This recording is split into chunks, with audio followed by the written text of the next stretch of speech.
Good evening, everyone. I always believe that in every competition, each and every candidates are equally talented, equally beautiful, and intelligent. And I know that each and everyone deserves to win tonight.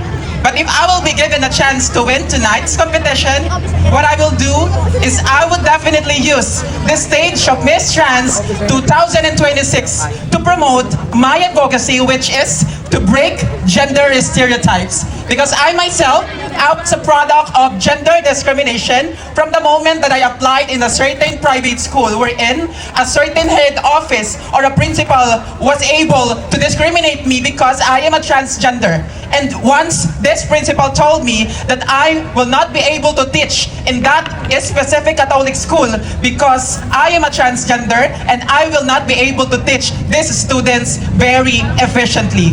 That's why I am here standing in front of you, proving to each and every one of you that regardless of your gender identity, sexual orientation, and gender expression, we can be able to promote greater compassion.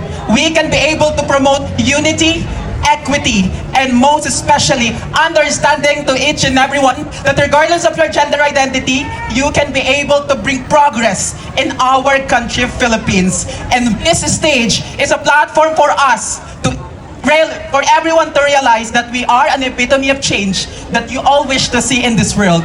Mga kaibigan, hindi po namin kailangan ng inyong awa, bagkus ang tunay na kailangan po namin ay ang inyong malawak na pangunawa. Maraming salamat po. Thank you, candidate number 6.